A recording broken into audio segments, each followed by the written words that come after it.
Karena ternyata segala sesuatu itu ada di sisi Allah, maka mintalah kepada Allah Subhanahu wa ta'ala. Kayak ada orang yang menghafal Quran mengandalkan kecerdasannya.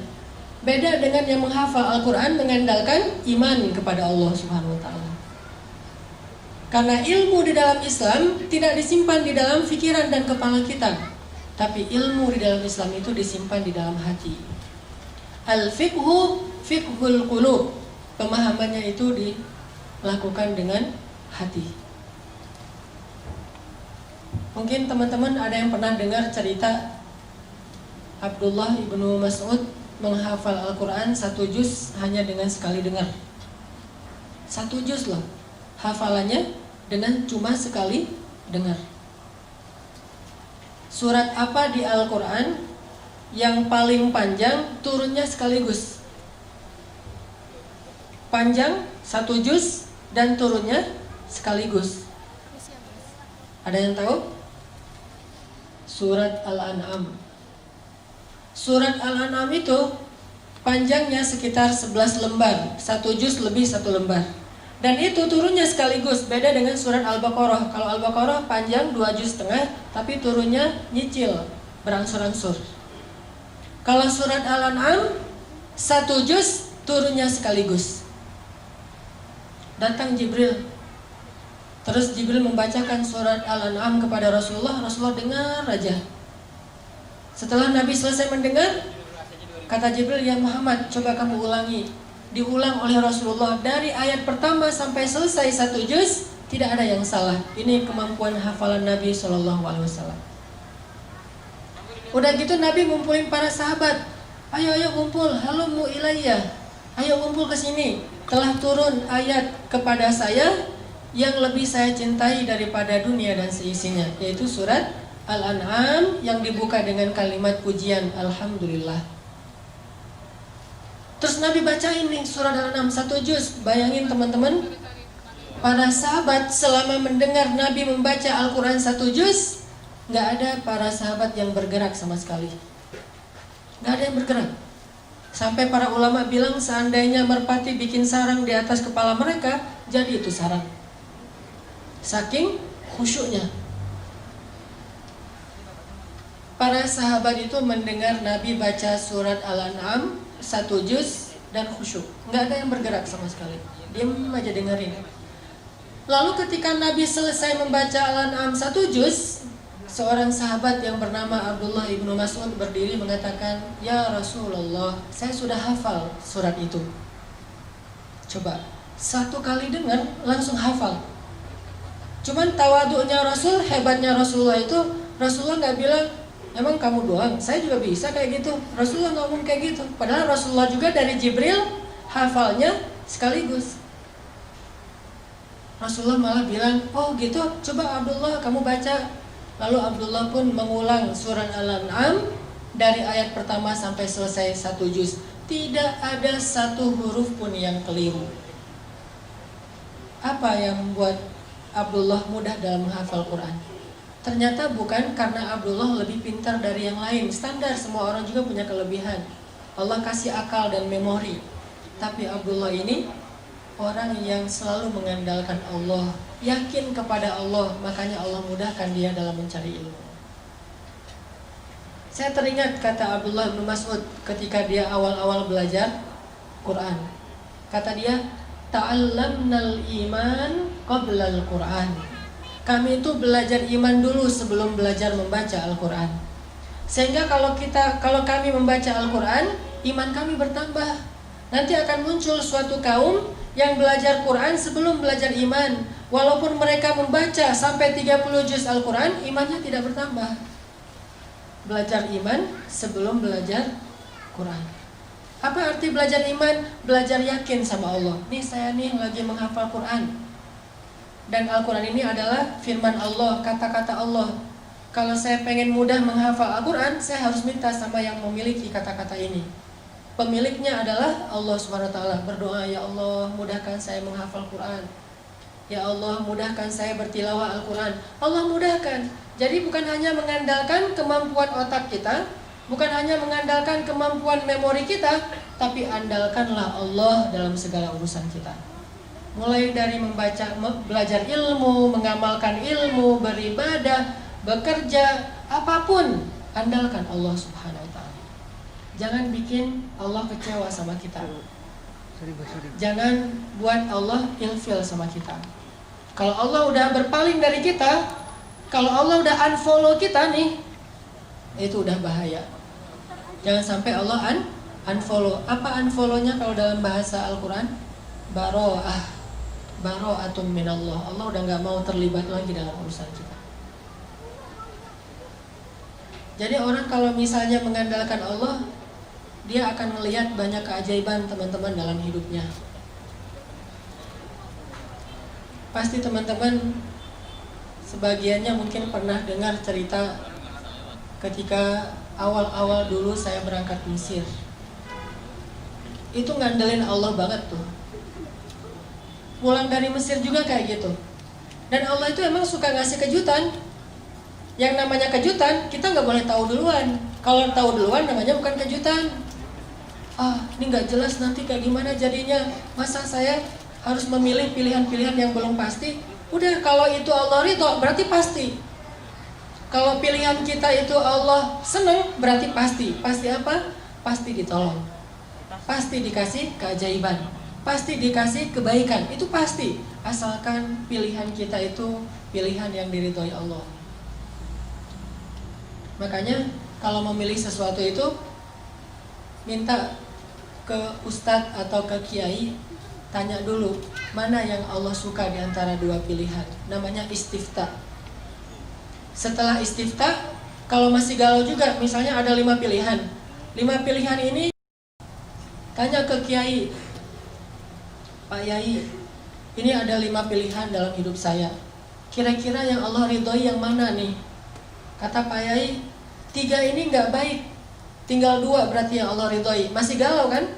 Baru istikharah. Jadi istifta, baru istikharah. Istifta itu apa? Minta pendapat ulama dulu, mana yang Allah ridhoi. Kalau yang Allah ridhoi itu masih ada 2, dua-duanya baik, baru istikharah, minta Allah yang memilihkan mana yang terbaik di antara yang baik. Libatkan Allah. Doa itu harus jadi kebiasaan kita. Ada apapun, doa. Mau garam, minta sama Allah. Garam aja minta kepada Allah. Sebutir beras, minta kepada Allah. Apapun minta kepada Allah. Karena Allah itu emang suka kalau kita meminta kepadanya. Kalau ada orang yang bilang malu banyak minta ke Allah, mending kita beramal aja, gak usah minta. Sesungguhnya para nabi itu suka meminta kepada Allah. Dan salah satu di antara nabi yang suka meminta kepada Allah itu namanya Ibrahim. Inna Ibrahim la'awwahun halim. Ibrahim itu awwahun. Awwah itu kata ulama tafsir, da'a. Da'a itu artinya suka meminta, suka berdoa. Masalah sepele, berdoa. Sehingga kalau kita sudah melibatkan Allah dalam hidup kita, Allah Subhanahu wa ta'ala itu punya banyak cara untuk menyelesaikan masalah kita. Kayak doa Ibrahim pas beliau dimasukkan ke dalam api. Itu kan masih ABG gitu kan, Ibrahim pas masuk ke dalam api. Kurang lebih usia 17 tahun. Masuk ke dalam api. Apa kata Ibrahim? Rabbi, Engkau adalah Tuhan satu-satunya di langit, dan aku adalah hamba satu-satunya di bumi yang menyembahmu. Rabbi, tolonglah aku. Aku tidak berharap kepada yang lain selain Engkau, kata Ibrahim.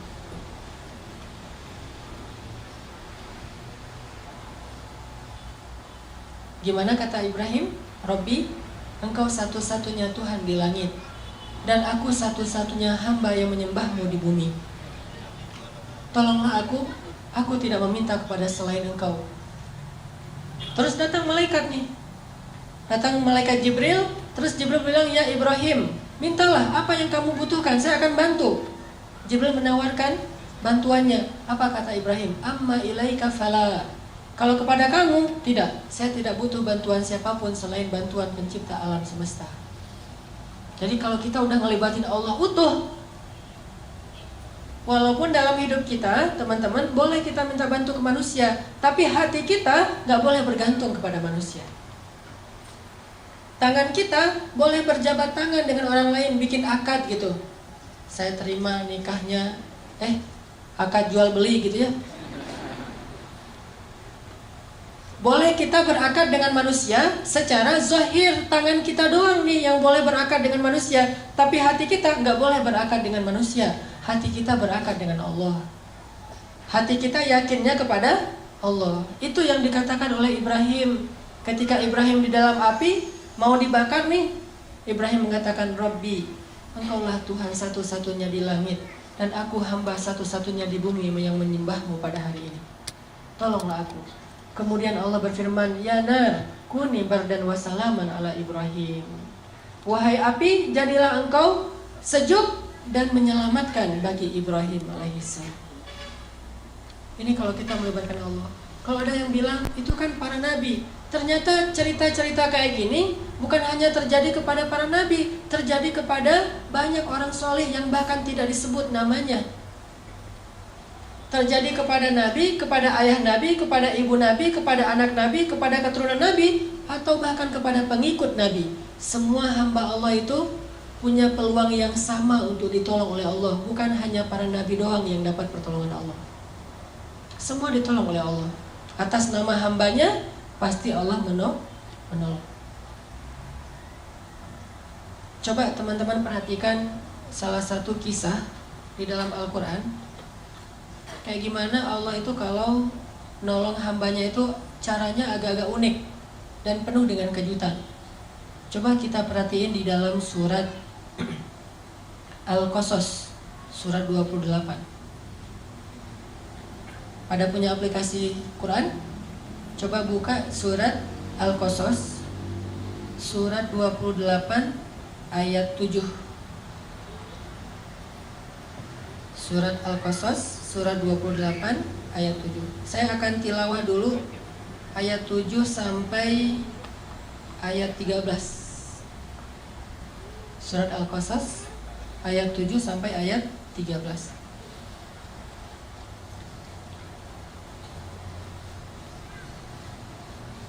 A'udzu billahi minasy syaithanir rajim.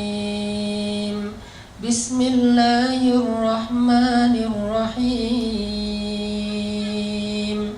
Wa auhayna ila ummi Musa an ardi'i fa idza khifti 'alayhi fa'alqihi fil yammi wa la takhafi wa la tahzani Inna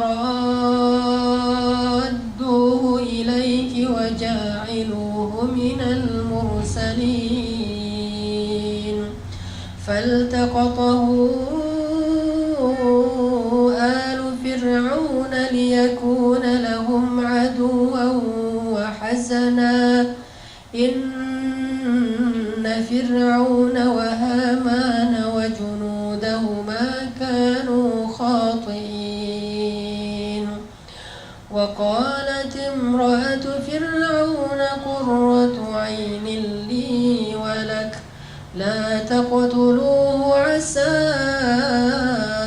أن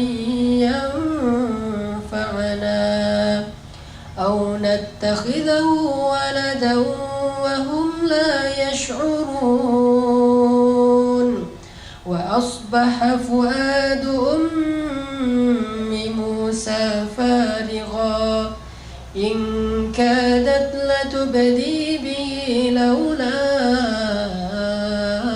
أن ربطنا على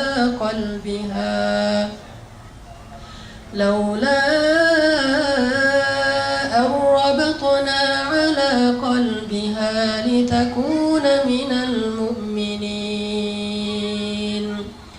وقالت لأخته قصيه فبصرت به عن جنب وهم لا يشعرون وحرمنا عليه المراضع من قبل فقالت هل أدلكم على أهل بيت يكفلونه لكم وهم له ناصحون فرددناه إلى أمه كي تقر عينها ولا تحزن ولتعلم أن وعد الله حق ولكن أكثرهم لا يعلمون. Sadaqallahul Azim. Teman-teman yang dirahmati Allah Subhanahu wa taala. Jadi ceritanya itu kita tahu kalau Fir'aun bikin peraturan orang-orang Bani Israel itu nggak boleh ngelahirin anak laki-laki. Kalau ada bayi laki-laki yang lahir dari suku Bani Israel atau suku budak waktu itu akan langsung dibunuh oleh Fir'aun. Sebab Fir'aun bermimpi nanti akan muncul laki-laki Bani Israel yang akan menggulingkan kekuasaan Fir'aun. Diberlakukanlah peraturan ini. Setiap ada kelahiran diperiksa sama tentara Fir'aun, diculik, diambil paksa, kemudian dibenamkan di dalam pasir. Kemudian dilemparkan ke dalam sungai Nil. Kemudian diberikan kepada serigala. Kemudian disembelih hidup-hidup. Kemudian diberikan sebagai makanan singa di dalam kandang singa milik Fir'aun. Semua bayi Bani Israel itu dibunuh. Sampai akhirnya setelah sekian tahun laki-laki Bani Israel itu banyak yang sudah wafat karena udah tua, yang bayinya juga dibunuh, terjadilah kelangkaan. Susah mencari laki-laki Bani Israel. Sedangkan orang Mesir butuh laki-laki Bani Israel sebagai budak untuk bekerja, buat piramid, menggembala ternak-ternak mereka, jadi tentara-tentara dari para golongan budak. Setelah generasi laki-lakinya habis, akhirnya Bani Israel hanya bisa mengandalkan perempuan. Dan pastinya tidak bisa maksimal seperti laki-laki karena tenaga laki-laki lebih kuat dari perempuan. Walaisa dzakaru kal unsa. Barulah Firaun mengevaluasi kembali peraturannya, terus dia ganti. Yang tadinya setiap kelahiran bayi laki-laki dibunuh, sekarang diganti. Setahun boleh melahirkan bayi laki-laki, setahun lagi nggak boleh. Tahun ganjil kalau lahir laki-laki, bayi laki-laki itu selamat. Tahun genap dibunuh, selang-seling. Dan qadarullahnya Harun lahir di tahun ganjil, sehingga dia selamat, kakaknya Musa. Sedangkan Musa lahir di tahun genap. Pas Musa lahir, anak laki-laki, ibunya langsung khawatir, tahun ini gak boleh melahirkan anak laki-laki. Langsung dicari sama tentara Firaun. Akhirnya Allah menyampaikan ilham kepada ibu Musa, mengilhami ibu Musa melalui mimpi agar dia menghanyutkan bayinya di sungai Nil menggunakan satu kayak keranjang gitu. Ibu Musa bingung, benarkah ini perintah Allah? Kenapa mimpi saya aneh sekali beberapa malam terakhir? Akhirnya ibu Musa nanya ke ustadz-ustadznya Bani Israel. Kalau bahasa sekarang mungkin ngejapri ustadznya ya, tapi nggak di-read gitu, nggak DM, nggak di-allow, di-follow, nggak di-follow back.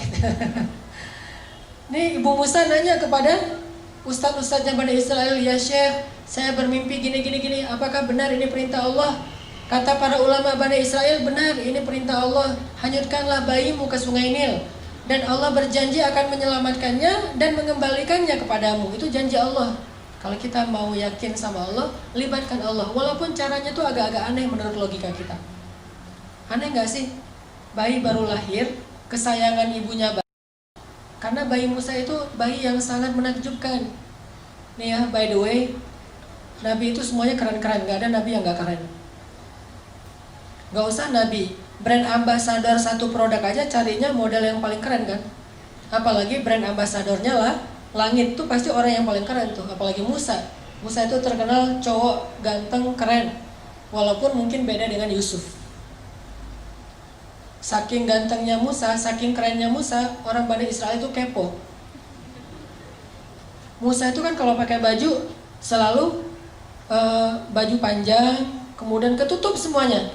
Padahal kan tubuh laki-laki bagian mungkin sampai perut itu bukan aurat. Perutnya bukan aurat, dadanya bukan aurat, lengannya bukan aurat. Tapi Musa itu menjaga, walaupun bukan aurat, kalau untuk Musa mungkin bisa jadi aurat. Saking kerennya badan Musa. Kalau saya mungkin pas lagi tawaf umrah kan suka pakai pakai ihram, kadang-kadang kelihatan lengannya biasa aja. Tapi kalau kelihatan lengannya Musa, itu cewek-cewek, keren, Musa tubuhnya keren banget gitu. Sehingga Musa tuh kalau pakai baju selalu baju panjang. Sampai Bani Israel saking keponya sama Musa, mereka fitnah Musa dengan bilang, tahu nggak kenapa Musa itu pakai baju panjang terus? Gak pernah kelihatan lengannya, apalagi badannya gak pernah kelihatan. Kenapa? Karena tubuh Musa itu banyak kudis katanya. Banyak penyakit kulit katanya. Posting di mana-mana, viral. Jadi diomongin di antara Bani Israel, Musa penyakit kulit, hashtag posting. Direpost sama Bani Israel. Karena udah viral, semua orang ngomongin fitnah terhadap Musa. Akhirnya Allah Subhanahu wa Ta'ala menunjukkan pembelaannya kepada Musa. Itu nanti disebutin di akhir surat Al-Ahzab. Suatu hari Musa lagi mandi di sebuah kayak sumur gitu, sumur tertutup. Musa lagi mandi di situ, bajunya ditaruh di atas batu. Jadi buka baju, taruh di atas batu, hanya pakai celana mandi. Ternyata diam-diam batu itu pindah. Allah yang suruh, batu pindah loh. Oh ya, pindah dia. Batunya pindah. Pas Nabi Musa beres mandi, cari-cari bajunya mana nih? Ternyata batunya udah pindah. Dideketin sama Musa. Gak bisa diraih karena Nabi Musa gak pakai baju, hanya pakai celana. Akhirnya Nabi Musa pakai galah gitu, ngambil bajunya di atas batu. Ternyata pas mau diambil pakai galah, batunya lari. Ini luar biasa. Dan ini kisah nyata disebutkan di Al-Ahzab. Dan tafsirnya juga demikian. Batunya lari tuh. Pas batunya lari, Musa kan bingung. Akhirnya ngejar batu.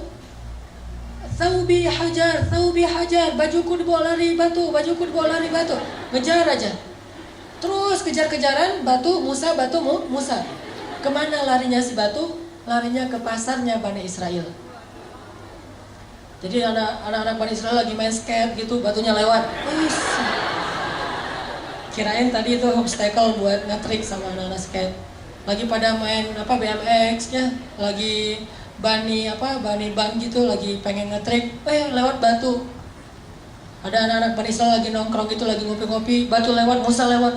Heran, semuanya ngelihat tubuh Musa yang gagah. Sengaja tuh Allah berfirman ke batu supaya larinya di antara orang ramai.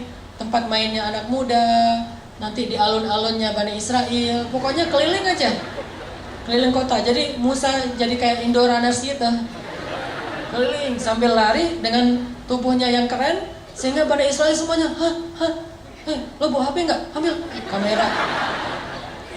Jadi trending topik. Musa ternyata tubuhnya keren banget. Baru berhenti di tengah pasarnya Bani Israel. Pas batu itu berhenti di tengah pasar Bani Israel, Musa datang langsung ngambil baju, pakai, dan Musa marah kepada batu itu. Dipukul oleh Musa dengan 3 pukulan, hancurlah batu itu. Musa itu terkenal nabi yang sangat kuat. Bayangin, saking kuatnya Musa, kakaknya aja Harun ditarik di janggutnya, dibanting. Musa, malaikat turun. Kan malaikat kalau ketemu Nabi itu rata-rata menjelma sebagai laki-laki ya. Turun tiba-tiba ada laki-laki di sebelah Nabi Musa, ditonjok. Buta mata malaikat. Naik ke Allah, ya Allah mata saya. Kenapa ditonjok Musa? Sembuh, turun lagi, ya Musa saya malaikat. Oh kirain tadi begal gitu mau. Musa itu terkenal Nabi yang sangat kuat. Dan ketika Musa masih bayi, namanya bayi Nabi tuh, jangankan bayi Nabi, bayi orang biasa aja kan lucu gitu. Semua orang sayang kepada dia. Allah kasih rasa kasih sayang kepada seorang bayi, apalagi bayi Nabi. Dan nabinya Musa pula yang memang luar biasa fisiknya. Sehingga ibunya gak tega mau menghanyutkan bayinya. Tapi ini perintah Allah. Dan yakinlah sama Allah, Allah pasti akan ngembaliin bayimu, nggak akan celaka. Ini ujian buat keluarga Musa.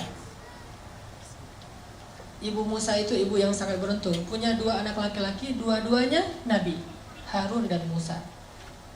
Kalau yang lain, tidak ada ibu yang punya 2 anak laki-laki, dua-duanya Nabi. Yang ada ayah kayak Ibrahim, Ishak dan Ismail. Akhirnya setelah meyakinkan istisyarah, minta pendapat ulama, minta pendapat keluarga, minta pendapat suami, mantap nih hati ibu Musa. Ya udah deh, kalau emang ini cara satu-satunya untuk nyelamatin bayi saya dan ini perintah Allah, saya lakukan karena Allah. Dihanyutkan ke Sungai Nil. Pakai keranjang gitu ditutup. Terus pas udah hanyut, ibu Musa nggak tega. Aduh, bayi saya ntar dibawa kemana ini sama arus air, bisa ke Sudan kan? Nil tuh membelah 2 negara, Mesir dan Sudan. Jadi lintas negara nih, bisa jadi Musa nanti ketemunya di Sudan. Kayak di kampung saya dulu pas terjadi tsunami di Aceh. Kan ada orang yang hanyut sampai ditemukannya di pulau seberang. Terus ketemu lagi sama keluarganya setelah 10 tahun. Baru ketemu 2014. Jadi 2004 terjadi tsunami, 2014 baru ketemu keluarganya karena dia udah sekolah, kalau nggak salah udah kuliah gitu. Udah kuliah ke daerah Aceh Selatan, ketemu sama keluarganya 10 tahun loh, tak kuliah tak SMA gitu pokoknya. Musa bisa aja hanyutnya sampai ke Sudan. Akhirnya ibunya bilang ke mbaknya Musa, Mbak, kusih itu artinya cari tahu gimana kabar adikmu. Akhirnya mbaknya Musa menyusuri Sungai Nil. Dan perhatikan teman-teman, Allah punya rencana dan rencana Allah itu sebaik-baik rencana. Musa itu kan dihanyutkan ke Sungai Nil menghindari Firaun kan? Tapi malah ini tabut atau keranjangnya Musa hanyutnya masuk ke sebuah selokan yang mengarahkan dia ke istananya Firaun. Jadi masuk ke sebuah selokan air yang air itu nanti ujung-ujungnya ada di istana Firaun. Dihindarkan dari Firaun, malah didatangkan kepada Firaun oleh Allah. Allah punya rencana. Masuk ke selokan itu, hanyut sampai ke pemandian keluarga Firaun. Ditemukan sama dayang-dayangnya Firaun. Pas dibuka, bayi kecil yang luar biasa dikasih kepada istri Firaun. Lalu ketika diberikan kepada istri Firaun langsung jatuh hati kepada bayi Musa. Dan qadarullah, waktu itu istri Firaun belum punya anak, sehingga dia pengen banget punya anak laki-laki. Dipanggil sama istri Firaun ke suaminya, Fir, aku dapat bayi loh gitu. Kan manggilnya Fir, sini loh, aku lagi dapat bayi nih. Bayi yang mana? Pas dilihat sama Firaun itu walaupun dia zalim, jahat, dia itu pintar. Namanya juga keturunan raja, kan Firaun itu julukan raja-raja Mesir. Kalau raja Yaman julukannya Dhu, kayak Dzun Nuwas, Dzulqarnain. Jadi Dhu itu Yaman. Kalau kayak di Mesir itu Firaun. Nah, Firaun ini karena keturunan raja, bukan orang bodoh, dia tahu ini bayi Bani Israel yang dibuang karena takut dibunuh. Akhirnya Firaun mengatakan, ini pasti bayi Bani Israel akan saya bunuh. Kata istrinya, Fir, kan kita nggak punya anak udah berapa tahun. Saya pengen banget punya anak. Kalau kamu mau bunuh dia jangan sekarang deh. Kasih saya waktu untuk bisa bersenang-senang dulu dengan dia. Qurratu ainin li walak. Mudah-mudahan anak ini bisa menjadi kesenangan buat saya dan buat kamu. Kata Firaun, laki lalia, untuk kamu ya, untuk saya enggak. Ya udah kamu simpan aja sesuka kamu. Kalau udah bosan kasih ya, biar gua bunuh. Gitu. Kata Firaun. Disimpan dipelihara oleh istrinya Firaun. Pas dipelihara, ternyata hari pertama itu haus, nangis. Bayi Musa nangis dan istri Firaun. Ada yang bilang ini Asia, ada yang bilang bukan. Sebutlah misalnya Asia. Asia nggak punya ASI, akhirnya Asia pun membuat sebuah audisi menyusui di Mesir. Bikin spanduk, segala macam iklan di TV, audisi ibu menyusui. Siapa yang bisa menyusui anak istana, anak raja, maka dia akan diberikan kekayaan yang sangat banyak dan akan diangkat sebagai salah satu keluarga angkat raja. Wah, ibu-ibu pada ngantri pengen ikut audisi. Ngantri lama. Ada ratusan orang yang pengen ikut audisi. Satu demi satu datang untuk menyusui Musa. Musa tidak mau. Semuanya pada Maksudnya enggak. Kalau sekarang mungkin gimana? Kalau aku sih yes, nggak tahu Mas Anang gitu ya. Nah, ini artinya Musa nolak semuanya. Sampai akhirnya udah semuanya beres, yang mau menyusui nggak ada yang bisa. Di paling belakang itu kakaknya Musa, mbaknya Musa ikut audisi juga, ngantri. Sama pengawal ditanya, mau ngapain kamu sini? Saya mau ngantri. Ini untuk menyusui, ya saya akan menawarkan kepada keluarga istana, ada satu orang ibu yang bisa menyusui bayi ini. Ya udah, akhirnya dibawalah ibu Musa, dan ketika didekap oleh ibu Musa, maka Musa langsung menyusui kepada ibu kandungnya. Dan sejak saat itu, Asyah mengangkat keluarga Musa sebagai keluarga angkat istana. Tinggal di istana, digaji oleh istana, bahkan bukan hanya ibunya yang tinggal di istana, ayahnya Musa, mbaknya Musa, kakaknya Musa yang Harun, sekeluarga besar itu tinggal di istana semuanya dan digaji pula oleh istana. Itulah sebaik-baik rencana Allah. Coba teman-teman bayangin, kalau ibu Musa terus ngumpetin bayinya, disembunyikan bayinya dari Firaun, mungkin selama-lamanya hidup mereka dalam pengejaran, dalam keadaan tidak nyaman, susah mencari nafkah, tinggal di hutan belantara. Tapi berhubung pakai cara Allah, akhirnya Allah punya rencana yang paling baik, sampai akhirnya keluarga ini bisa tinggal di dalam istana musuh yang justru mereka hindari selama ini. Suatu malam Asyah lagi gendong bayi Musa, lucu gitu, ketawa. Kalau kata orang Jawa mungkin ngeklek ya. Jadi Musa bayi itu ketawa sama Asyah, wah digendong-gendong ketawa. Firaun dari jauh ngeliat aja. Terus Asyah bilang kepada Firaun, Fir, sini dong, ini bayinya lucu banget loh. Coba kamu gendong sekali aja. Kata Firaun, enggak, dia mah bukan bayi saya. Coba aja, siapa tahu kalau kamu udah gendong, kamu jadi senang sama dia. Karena dipaksa-paksa sama Asyah, udah diambil sama Firaun. Pas digendong, Musa yang tadi ketawa-ketawa tiba-tiba langsung cemberut melihat Firaun. Pas lihat Firaun, Musa langsung berubah wajahnya, yang tadi senang sekarang marah. Firaun heran, tanya Asyah, ini kenapa nih bayi ini pas ngeliat saya jadi marah kayak gini? Emang ada masalah apa dia sama saya? Kata Asyah, mungkin belum kenal, coba kamu dekap lebih dekat lagi. Didekap lebih dekat lagi, pas udah dekat, maka Musa pun menarik jenggotnya Firaun sekeras mungkin sampai tercabut banyak dari jenggotnya Firaun dan berdarah. Tarik sama Musa. Wah, Musa bayi itu ngelawan Firaun, jenggotnya ditarik. Gimana kalau udah dewasa? Ini kekuatan Musa. Akhirnya pas jenggotnya Firaun ditarik, Firaun emosi dilempar bayi Musa. Ini benar-benar bayi celaka segala macam, dia ngumpat-ngumpat, dia marah-marah, didekap oleh Asyah. Asyah nangis karena bayi kesayangannya dilempar oleh suaminya. Kemudian Firaun memutuskan, besok saya akan membunuh bayi ini. Pasti ini nih yang saya dapat dalam mimpi.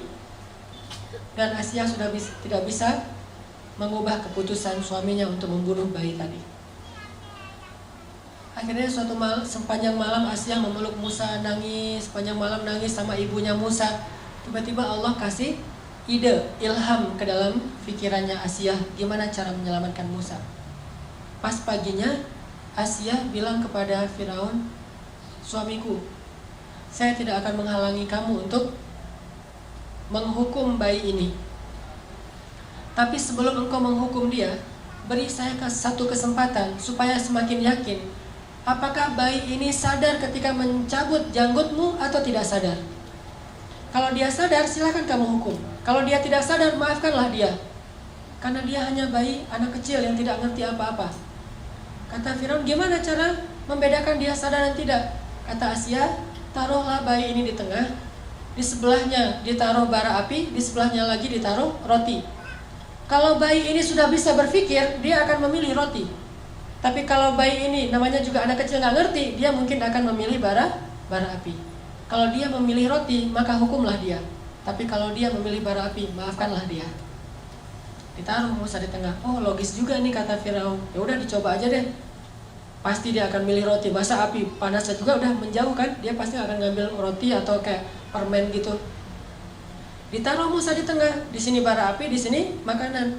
Ternyata Musa bangun dari duduknya, mengambil bara api, dimakan oleh Musa, dan kemudian Musa kesakitan dan menangis. Sejak saat itulah lidah Musa menjadi luka dan menjadi agak cacat. baru sembuh nanti ketika ketemu lagi Firaun itu berdakwah. Di situ ada doa Rabbi shrah li sadri wa yassir li amri wahlul 'uqdatan min lisani yafqahu qawli. Mudahkanlah lisan saya berucap ya Allah supaya dia faham. Gara-gara apa lisan Nabi Musa itu bermasalah? Gara-gara makan bara api. Pas makan bara api langsung dia muntahin lagi, dia nangis-nangis karena kesakitan, dipeluk oleh Asia, diberi obat. Dan ketika itu Asia mengatakan, tuh lihat bayi ini gak ngerti apa-apa. Masa kalau dia ngerti dia mau makan bara api, maafkanlah dia wahai suamiku. Akhirnya Firaun mengatakan, ya udah, berarti dia memang bayi yang gak ngerti apa-apa, dimaafin. Selamat Musa. Lihat cara Allah menjaga hambanya. Allah itu punya banyak rencana, Allah itu maha kuasa. Jadi kalau kita ngandelin Allah, selalu ada jalan keluar. Sesulit apapun kondisi kita, kalau kita ngandelin Allah, selalu ada jalan keluar. Hanya kadang-kadang kita nggak sabar menunggu datangnya jalan keluar itu. Padahal jalan keluar Allah itu Allah datangkan melalui jalan kesabaran. Jadi kalau kita pengen dapat pertolongan Allah, jalannya itu adalah sabar. Tunggu sampai datangnya pertolongan Allah. Karena menunggu datangnya pertolongan Allah itu ibadah. Kayak orang sakit, menunggu sembuh itu ibadah.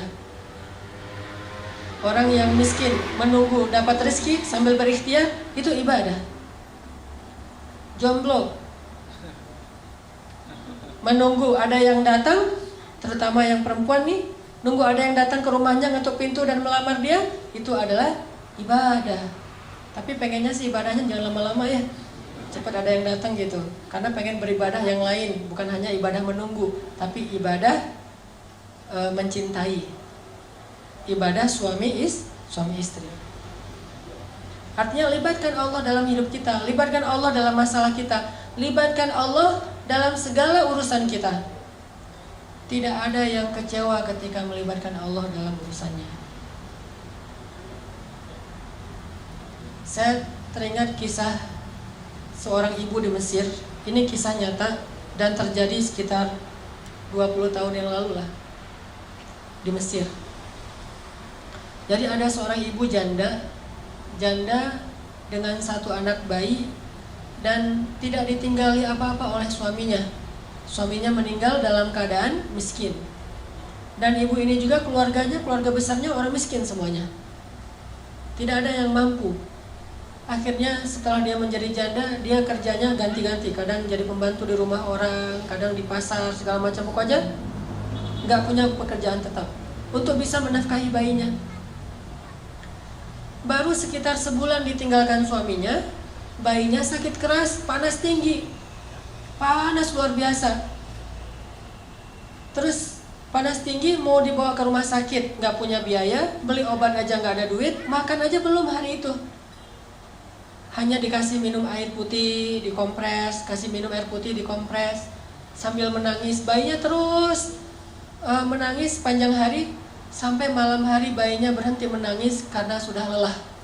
Capek seharian nangis, akhirnya ketiduran. Bayinya tidur. Ketika bayinya tidur jam 12 malam, ibu ini dalam keadaan bingung. Beliau kemudian berwudu, kemudian sholat 2 rakaat. Setelah selesai sholat 2 rakaat, ibu ini berdoa kepada Allah, Rabbi, saya ini adalah perempuan yang tidak punya wali, tidak punya suami, tidak ada yang menafkahi saya. Sedangkan saya punya seorang anak dan dia sekarang sakit.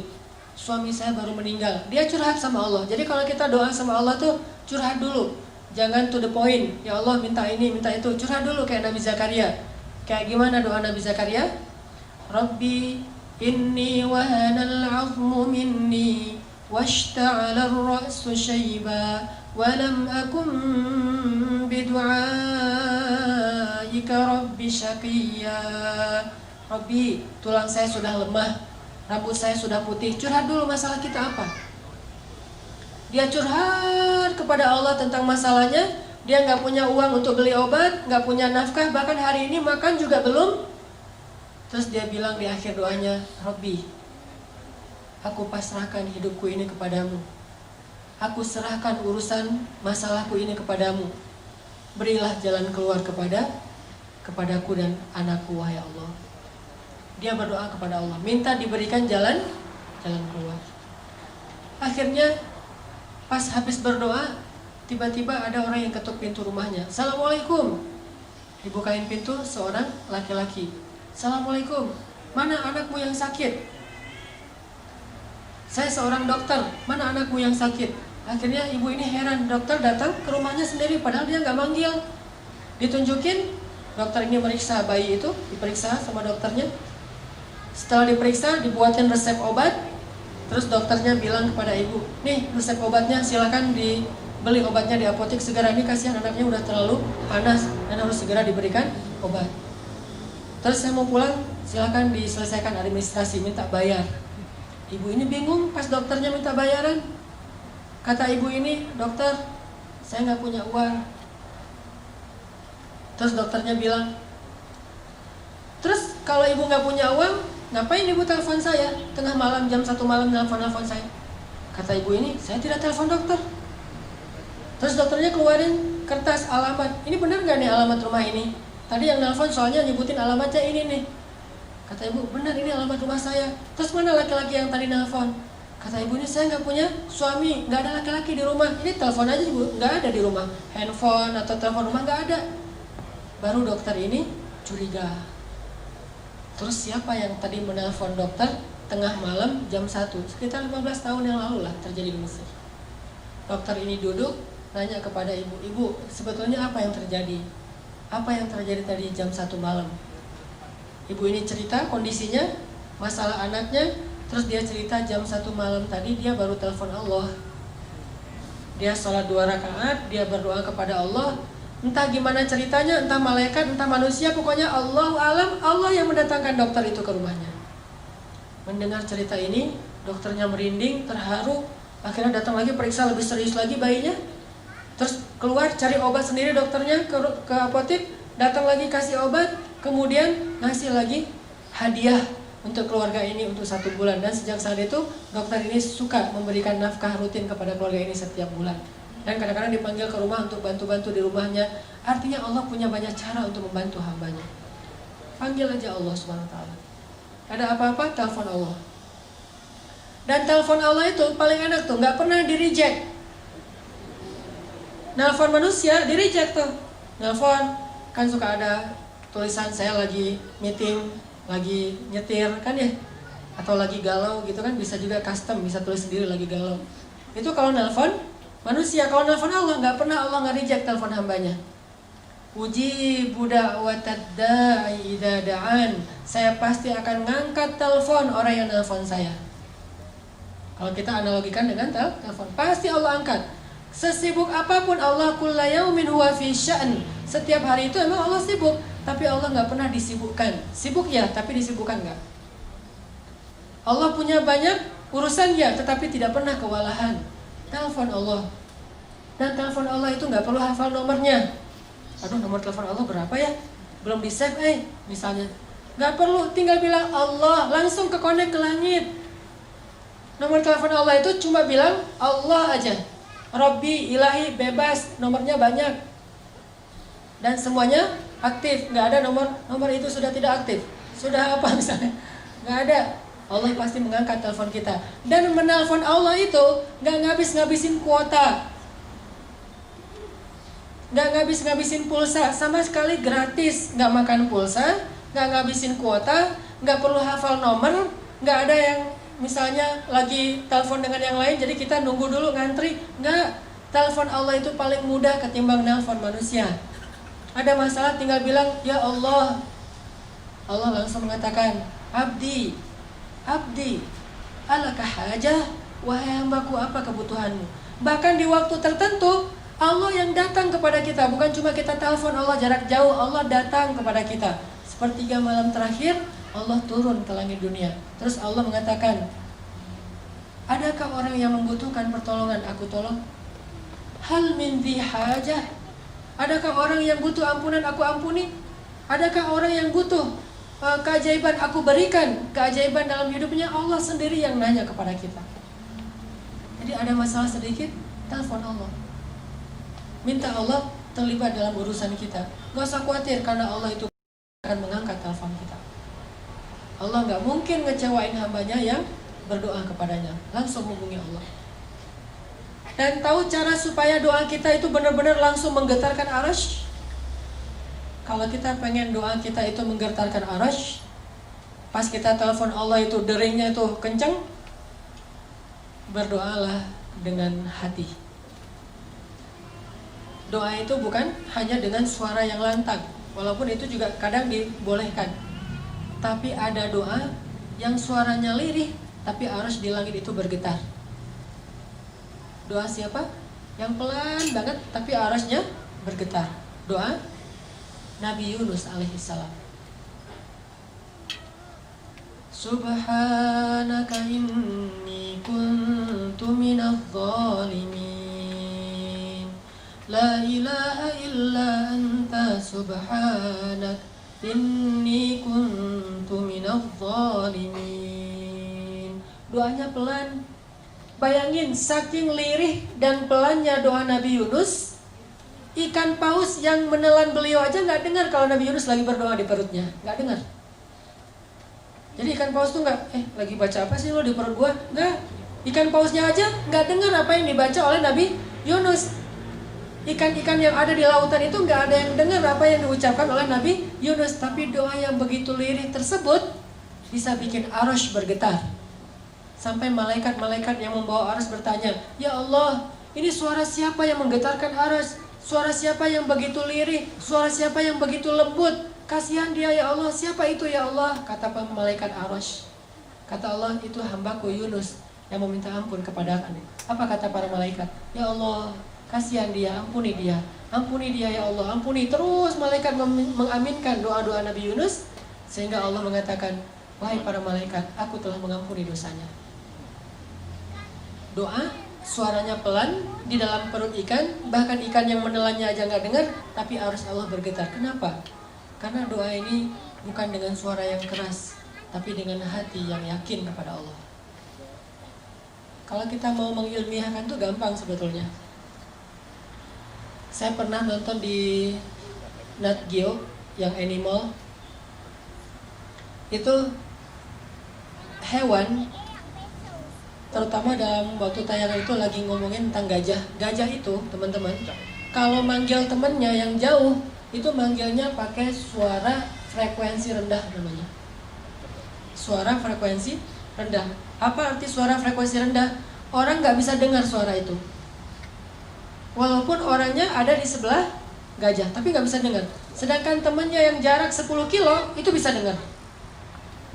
Itu ilmiah banget, dan itu terjadi dalam kehidupan kita. Gajah itu kalau lagi manggil temennya itu nggak ada suara. Kalau dia bersuara kencang, itu bukan lagi manggil yang jauh, lagi manggil yang dekat, lagi guyon gitu.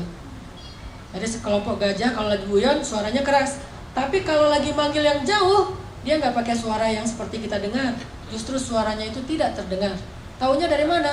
Taunya bagian telinganya itu akan begini, yang tadinya agak ke samping, sekarang tiba-tiba jadi tegak gitu. Terus bagian pipinya yang dekat telinga itu kembang kempis. Berarti dia lagi mengeluarkan suara frekuensi rendah. Jarak 10-15 kilo kedengaran suara itu oleh gajah yang lain. Kapan dia memanggil temannya? Kalau lagi banyak makanan. Misalnya nih gajah lagi ada di kebun tebu. Wah, tebunya banyak banget nih, gua nggak bakalan habis makan sendiri. Manggil temen sini banyak tebu gitu. Di mention ke temannya. Pas teman-temannya mendengar ada banyak tebu, terus di mana? Oh udah, lo kirim aja Sherlock gitu, dikirim Sherlock sama gajah. Jadi suara itu bukan hanya memberitahu, tapi juga ada sinyal share location, di mana temannya itu bisa langsung pakai Waze. Jadi pakai Waze atau pakai Maps gitu, Google Map, terus langsung nemu, nggak akan kesasar, nggak akan mungkin salah jalan.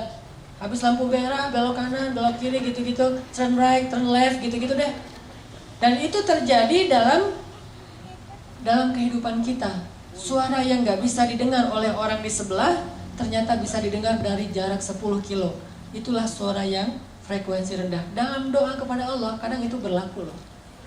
Doanya tuh pakai frekuensi rendah. Bahasa surat Maryam frekuensi rendah itu nidaan khafiyah, suara yang rendah, suara yang lembut. Dzikru rahmati rabbika 'abdahu Zakaria idnada rabbahu nidaan khafiyya. Di ayat ketiga surat Maryam. Nidaan khafiyya, suara yang lembut, suara yang rendah. Tapi suara yang lembut ini menggetarkan aras yang jaraknya entah berapa miliar tahun cahaya. Jadi kalau kita mau telepon Allah, telepon pakai hati yang yakin. Ilahi, Robbi, suaranya gitu doang. Bahkan mungkin teman di sebelah juga gak ngerti apa yang kita omongin. Tapi Allah sami'ud du'a. Allah itu sangat bisa mendengar apa yang kita ucapkan.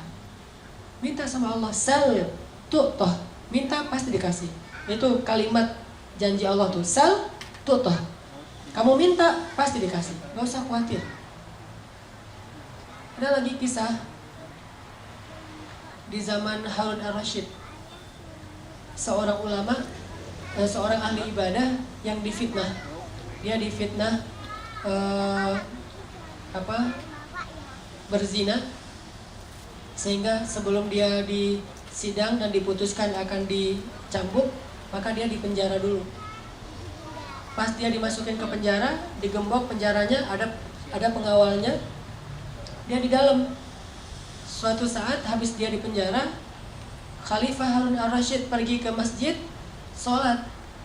Pas sampai di masjid, Harun ar-Rasyid melihat orang yang tadi di penjara itu sudah ada di dalam masjid, lagi sholat sunnah. Ar-Rasyid bingung nih, kayak mirip tadi, kayak pernah ketemu orang ini di mana ya? Oh, ini yang tadi di penjara nih, kenapa ada di sini? Siapa yang lepasin dia?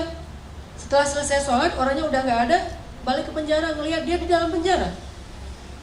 Harun ar-Rasyid bertanya kepada pengawal, apakah kalian membukakan pintu sehingga dia bisa sholat ke masjid? Kata pengawal, tidak. Dan dari tadi juga dia di dalam. Harun ar-Rasyid bingung. Besok ke masjid lagi, dia ada di masjid juga. Balik ke penjara, dia di dalam penjara. Ini orang bisa hilang gitu. Akhirnya Harun ar-Rasyid mengganti cara menghukum dia. Tidak lagi di penjara, tapi diasingkan. Ditaruh di tengah padang pasir atau di pulau mana gitu. Ditaruh di sebuah pulau atau di tengah padang pasir. Pokoknya diasingkan aja. Setelah diasingkan, para pengawal ini kemudian pulang. Ketika pengawal ini pulang sampai di gerbang kota, mereka menemukan dia sudah ada duluan di gerbang kota. Padahal tadi ditinggal di tengah padang pasir. Dia udah ada di dalam gerbang kota. Terus pas Harun ar-Rasyid ke masjid, dia udah ada duluan di dalam masjid. Sampai akhirnya Harun ar-Rasyid curiga, ini orang luar biasa, orang soleh nih. Tapi kenapa dia dibilang berzina? Dipanggil oleh Harun ar-Rasyid, ya fulan, siapa kamu? Kenapa kamu bisa ada di mana-mana gitu? Dia mengatakan, saya itu difitnah, saya tidak berzina.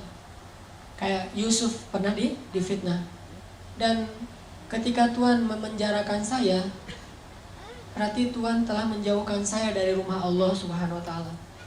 Lalu saya berdoa, ya Allah, saya rela jika saya difitnah, tapi jangan biarkan saya jauh dari rumah-Mu ya Allah. Beri saya kesempatan untuk tetap sholat di masjid-Mu. Sehingga akhirnya entah gimana ceritanya, pokoknya dia bisa sholat di masjid aja, balik lagi ke penjara, sholat lagi ke masjid, balik lagi ke penjara, tanpa harus membuka gerbang penjaranya. Dan ini kisah nyata terjadi di zaman Harun ar-Rasyid. Akhirnya orang ini dibebaskan, dan Harun ar-Rasyid juga belajar tentang ketaatan kepada Allah dari orang ini. Artinya kalau orang melibatkan Allah, banyak hal-hal yang ajaib, surprise terjadi dalam hidupnya. Kalau kita nggak percaya, itu alasan kenapa keajaiban tidak terjadi dalam hidup kita. Begitu kita ragu, tidak ada keajaiban. Keajaiban itu hanya Allah berikan kepada orang yang yakin 100% kepada Allah. Kalau ada masalah, minta sama Allah. Saya pernah beberapa kali, mungkin teman-teman juga pernah ngalamin pengalaman spiritual pribadi, kayak misalnya kehilangan sesuatu. Saya tuh dulu pernah mau usaha, awal-awal pulang dari Mesir, saya punya modal $1.000, pengen bikin usaha gitu. Saya nggak mau nyebutin nama usahanya, cuman bagi saya usaha itu kayak syubhat. Takutnya rezekinya nggak halal banget gitu. Syubhat itu kan ragu antara halal dan haram. Saya ragu nih, boleh nggak nih usaha kayak gini? Soalnya nanti hasilnya jadi gini. Saya khawatir. Akhirnya gara-gara itu jadi galau, mikir, ya udah deh, saya tahan dulu, saya hold dulu, nggak jadi usaha itu. Saya berdoa kepada Allah, ya Allah, saya kan nggak jadi bikin usaha itu karena takut rezekinya nggak halal.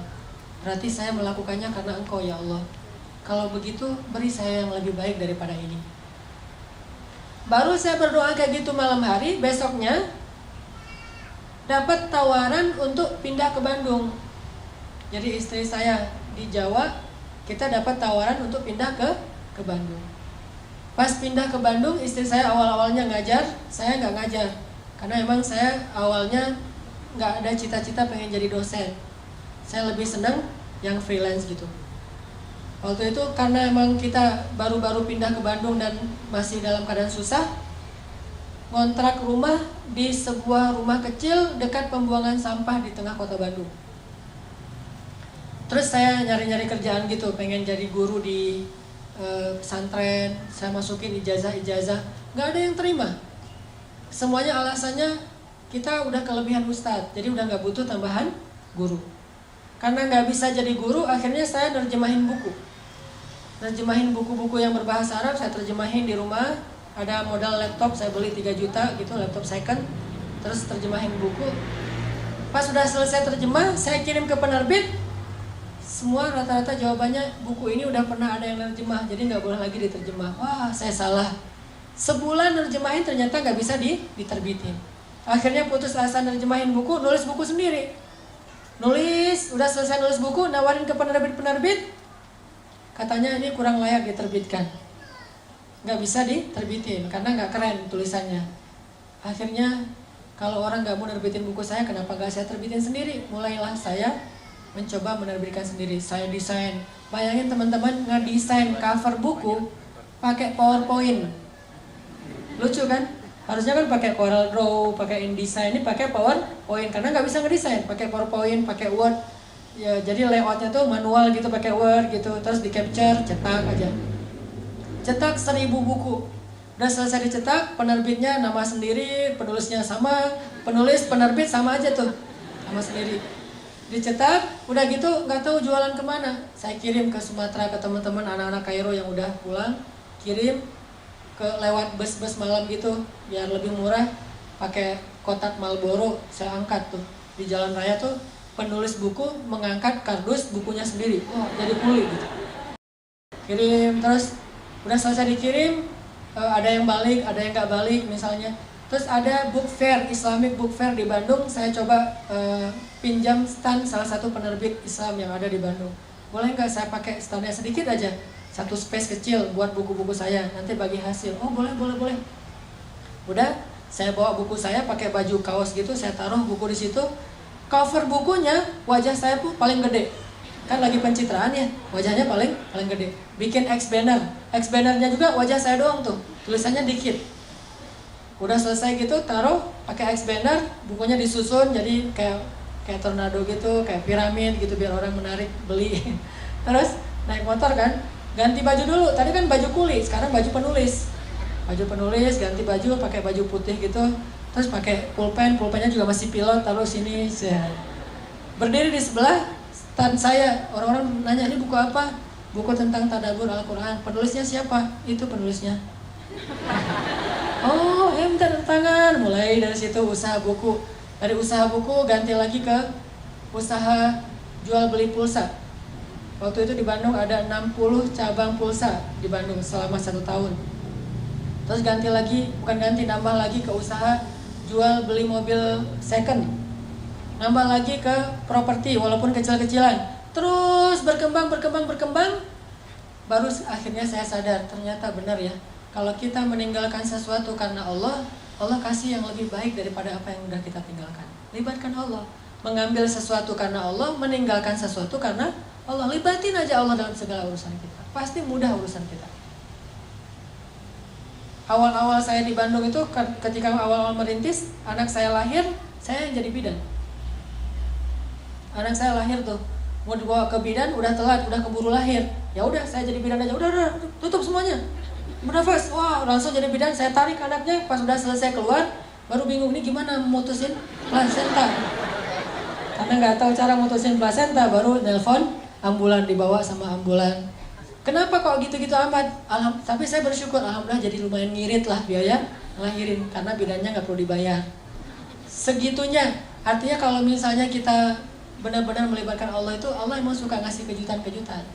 Di Mesir saya dapat kejutan, di Jawa saya dapat kejutan, di Bandung saya dapat kejutan. Sampai hari ini sering dapat kejutan. Ada masalah dikit, saya langsung bilang, Allahumma ajurni fi musibati wa khluf li khairan minha. Ya Allah, beri saya pahala dalam musibah ini, terus beri saya ganti yang lebih baik. Enak kan? Jadi kalau kita kehilangan sesuatu, ini pengen diganti sama Allah dengan yang lebih baik.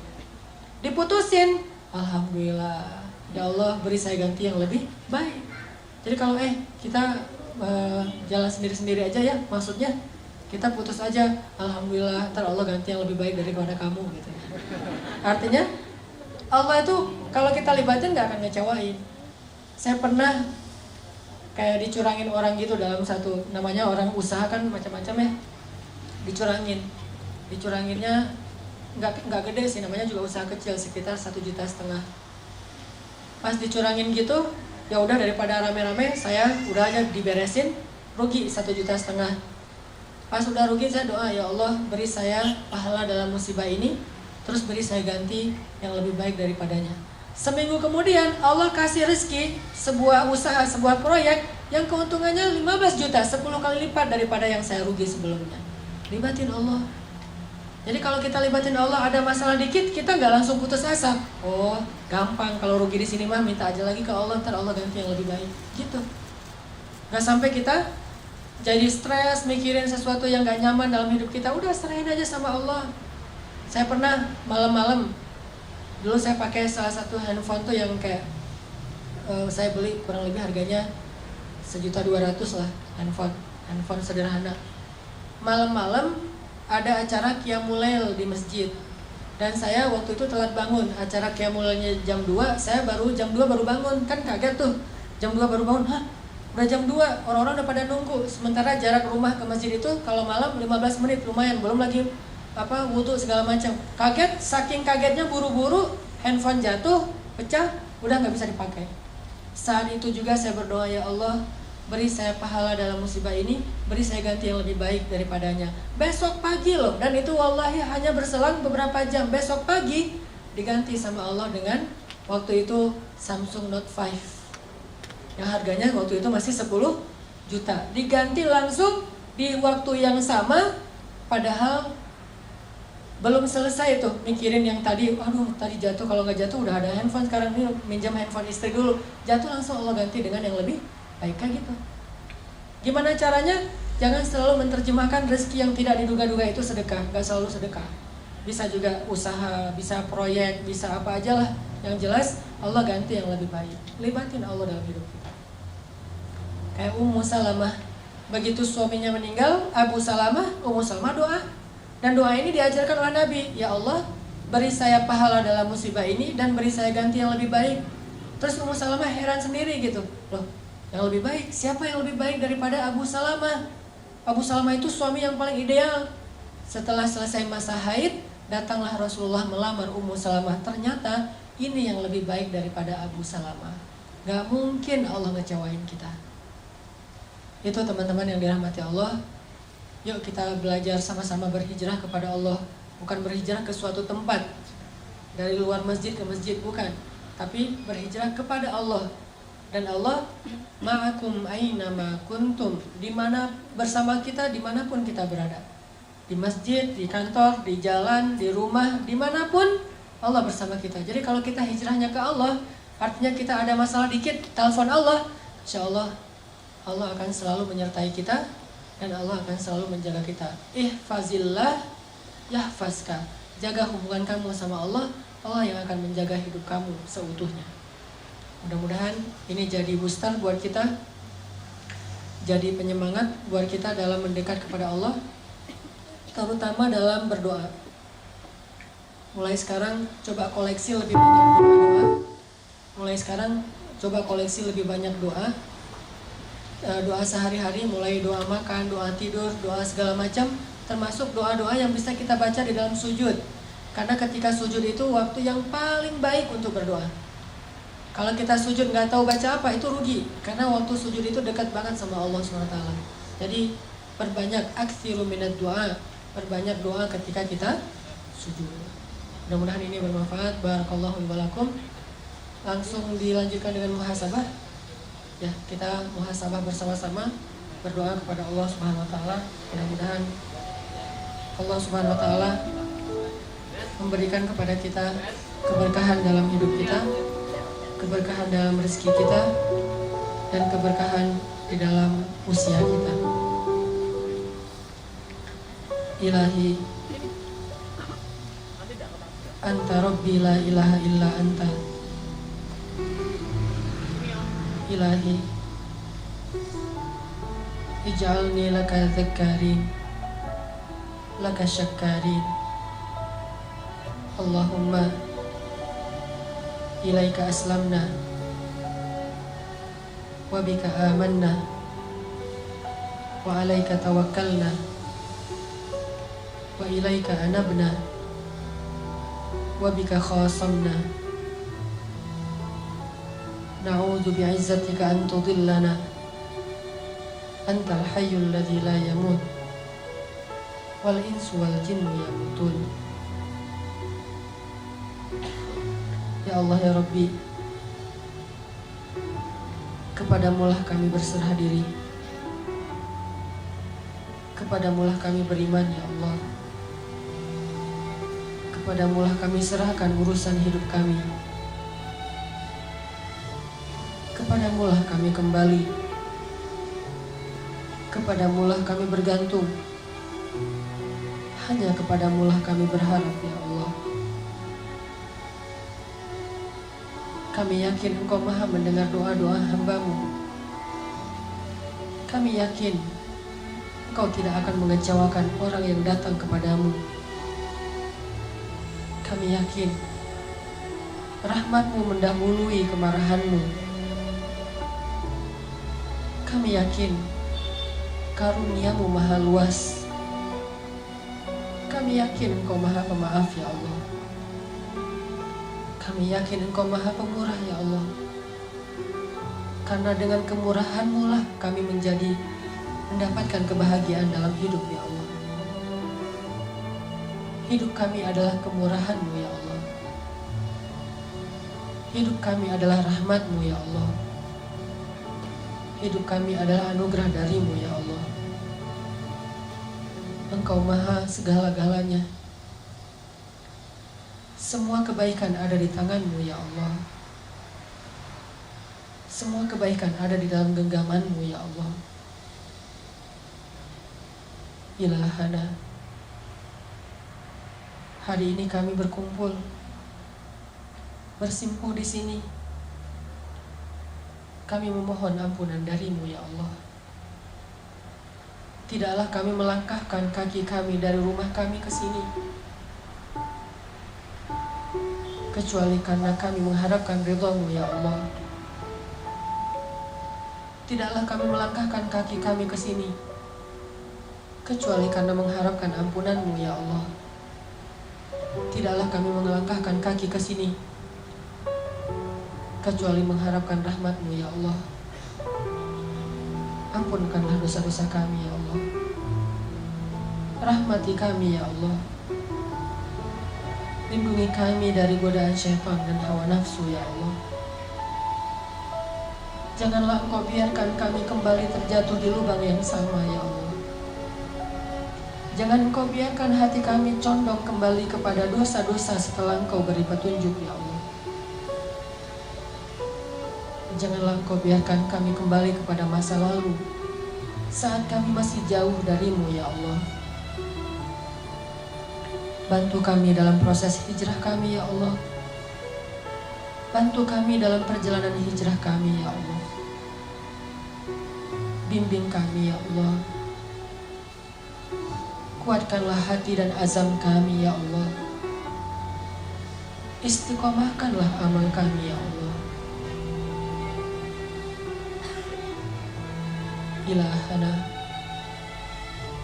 kami memohon kepadamu ridha-Mu ya Allah, dan juga surga-Mu. Kami juga berlindung kepadamu dari kemarahan-Mu dan neraka-Mu ya Allah. Ridhoilah kami ya Allah. Golongkanlah kami termasuk ahli surgamu ya Allah. Jangan Engkau murka kepada kami karena dosa-dosa kami ya Allah. Dan jangan pula Engkau masukkan kami ke dalam neraka-Mu ya Allah. Ilaha, ajarkan kami untuk terus beriman kepadamu. Ajarkan kami untuk terus mengerti mana yang halal dan haram dalam agamamu. Ajarkan kami cara mendekat kepadamu ya Allah. Ajarkan kepada kami ilmu yang Engkau ajarkan kepada orang-orang soleh di antara kekasih-Mu. Ilahana, beri kami ilmu yang bermanfaat. Beri kami hati yang khusyuk. Beri kami mata yang mampu menangis karena takut kepadamu. Beri kami lisan yang mampu bertutur kata dengan zikrullah, zikir kepadamu. Beri kami telinga yang senang mendengar ayat-ayat-Mu. Beri kami hati yang selalu yakin kepadamu. Tambahkanlah iman kami ya Allah. Tambahkanlah iman di dalam hati kami ya Allah. Setiap harinya, setiap kali kami duduk di dalam majelis ilmu agamamu ya Allah. Rabbana atina fid dunya hasanah wa fil akhirati hasanah wa qina adzabannar. Subhanakallahumma wa bihamdika asyhadu an la ilaha illa anta astaghfiruka wa atubu ilaik. Assalamualaikum warahmatullahi wabarakatuh.